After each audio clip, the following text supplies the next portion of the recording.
સુરતના કાપોદ્રામાં અજાણ્યા શખ્સે રાત્રે હીરાના કારખાનામાંથી ઘરે પરત ફરી રહેલા રત્નકલાકાર પાસેથી નશો કરવા પૈસા માંગ્યા હતા, પરંતુ રત્નકલાકાર યુવક પાસે ભાડાના 10 રૂપિયા હોવાથી શખ્સે યુવક પર છરી વડે હુમલો કરી હત્યા કરી દીધી હતી. આ ઘટનાથી લોકોમાં રોષ ફેલાયો હતો અને પોલીસ સ્ટેશનને ઘેરી લેતા 5 પોલીસ સ્ટેશનના પોલીસને બોલાવવામાં આવ્યા હતા. તેમજ કાપોદ્રા પોલીસ સ્ટેશનના દરવાજાને તાળું મારી દેવામાં આવ્યું હતું.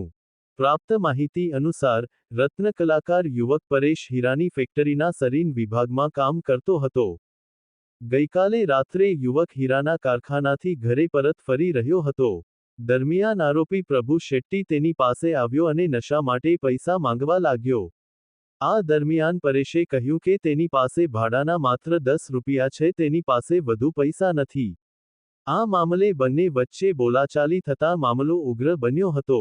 રોષે ભરાયેલા આરોપી પ્રભુ શેટ્ટીએ પરેશના પેટમાં ચપ્પુ મારી દીધું, જેના કારણે પરેશ ગંભીર રીતે ઘાયલ થયો હતો અને તેને સારવાર માટે ખાનગી હોસ્પિટલમાં દાખલ કરવામાં આવ્યો હતો, જ્યાં તેનું તબીબી સારવાર દરમિયાન મૃત્યુ થયું હતું. હત્યા મામલે સ્થાનિકોએ કાપોદ્રા પોલીસને ઘટનાની જાણ કરી હતી. કાપોદ્રા પોલીસે મૃતક પરેશના મૃતદેહને પોસ્ટમોર્ટમ માટે સ્મીમેર હોસ્પિટલમાં મોકલી આપ્યો હતો.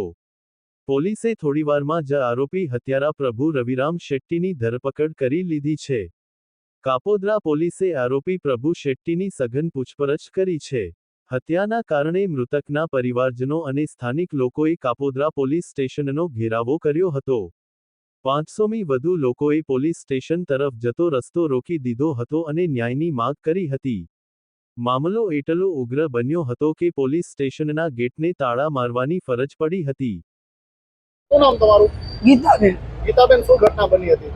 બની આ બે ભાઈ કારખાની બેન ભાઈ આવતા હતા. છોકરી આગળ વહી ગઈ ની થોડોક વાયા રહી ગયો અને આમથી ઓલી મોટી શેરીમાં કોકને સરી મારીને આવ્યો અને આ છોકરો વસમાં આવ્યો ને એને પસાડીને મારવા માંડ્યા. એ કામેથી કારખાને મારા દેરનો છોકરો છે. શું લેવામાં આવ્યો?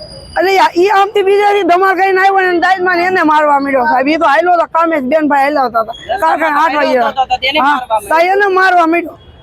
અને અહીંયા 24 કલાક ઈ શેરીમાં બેહી રહી, બેનું દીકરીઓ નીરાય ના હોય, કોઈને ક્યાંય જવાય નહીં, અહીંયા બેહી રહી. અને કઈ મારવાનું કઈ કારણ ખરું? શું લેવામાં? અરે છોકરો કોઈ બોલે સાહેબ તમે એને બોલાય હોય તો તમને રોવા મળે એવો છોકરો છે. શું માંગ છે તમારી? અમારી માંગ અમારા છોકરાને સજા દીધી ને અમારા છોકરાને થયું ને એવું જ એને થવું જોઈએ. કેટલી ઉંમર છે? શું નામ છે?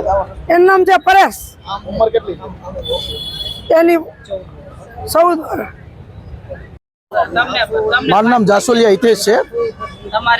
ઘણા સમયથી કાયદો વ્યવસ્થા જે કથળી રહી છે, જ્યારે દારૂના ડ્રગ્સના અનેક કિસ્સાઓ મીડિયા સમક્ષ આવી રહ્યા છે, ત્યારે આ સ્લમ એરિયામાંથી જે આ બાળકો એટલે કે બે ભાઈ બહેન કારખાનેથી આવતા હતા અને આ વિસ્તારની માહિતી મળવા મુજબ કે ભાઈ એ કારખાનેથી આવતા હતા તો તે દારૂ પી અને રોડ ઉપર ઊભો હતો અને આ બાળક પાસેથી કઈ કે નજીવા પૈસા માગે છે, 20 રૂપિયા કે 50 રૂપિયાની માંગ કરે છે. આ બાળકના ખીચામાં પૈસા ન હોવાથી આ બાળકે પૈસા ન આપ્યા હતા, જેથી કરી અને એમની દાજ રાખી અને દારૂનો નશો કર્યા પછી આ તમામ ઘટનાઓ બની છે. જે આરોપીને અત્યારે માહિતી મળતા મુજબ આરોપીને પકડી પાડ્યો છે અથવા તો હાજર થયો છે એવી માહિતી છે. અને આ સમગ્ર પરિવારના જે કંઈ અહીંયા સ્લમ એરિયાના માણસો અહીંયા આવ્યા છે, જે એક જ માંગ કરે છે કે કાયદો વ્યવસ્થા કથળી રહી છે. જે આ પરિવાર સાથે બન્યું એ કોઈ પરિવાર સાથે ન બનવું જોઈએ. દારૂના નશાઓ, ડ્રગ્સના નશાઓ આ એરિયામાં અનેક લોકો કરી રહ્યા છે, ત્યારે આ દારૂના અડ્ડાઓ પણ જે જગ્યાએ ઘટના બની એની આજુબાજુમાં પણ અડ્ડાઓ એટલા ચાલી રહ્યા છે. તો આ પોલીસ તંત્રને અને કાયદા વ્યવસ્થાને મારી એક વિનંતી છે કે આવી ઘટનાઓ આજે નહીં પણ ક્યારે ભવિષ્યમાં ન બનવી જોઈએ અને આ પરિવારને કાયદાની રૂએ ન્યાય મળવો જોઈએ અને વહેલી તકે મળવો જોઈએ. પોલીસે ગણતરીની મિનિટોમાં હત્યારા 25 વર્ષીય પ્રભુ રવિરામ શેટ્ટી, જે હાલ લક્ષ્મણનગર સોસાયટી કાપોદ્રા રહેવાસી હોય, એની ધરપકડ કરી હતી. કાપોદ્રા પોલીસના જણાવ્યા પ્રમાણે આરોપીએ કબૂલાત આપી હતી કે તે ચાલતા જઈ રહ્યો હતો. તે દરમિયાન પરેશ સાથે અથડાયા બાદ બોલાચાલી થઈ હતી અને આવેશમાં આવી તેને ચપ્પુના ઘા મારી દીધા હતા. ત્યારબાદ આગળ જતા એક રિક્ષાચાલકને આગળ સુધી મૂકી જવા કહેતા તેણે ઇનકાર કરતા તેને પણ ચપ્પુના 2 ઘા મારી દીધા હતા.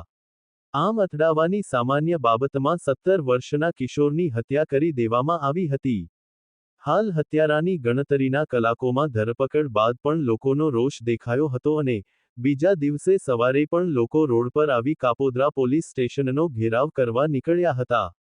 ત્યારે પોલીસ હાલ લોકોને સમજાવવાનો પૂરો પ્રયાસ કરી રહી છે. કેમેરામેન સાબિર અલી સૈયદ સાથે કાદિર શેખ, કર્તવ્ય ગુજરાત ન્યૂઝ, સુરત.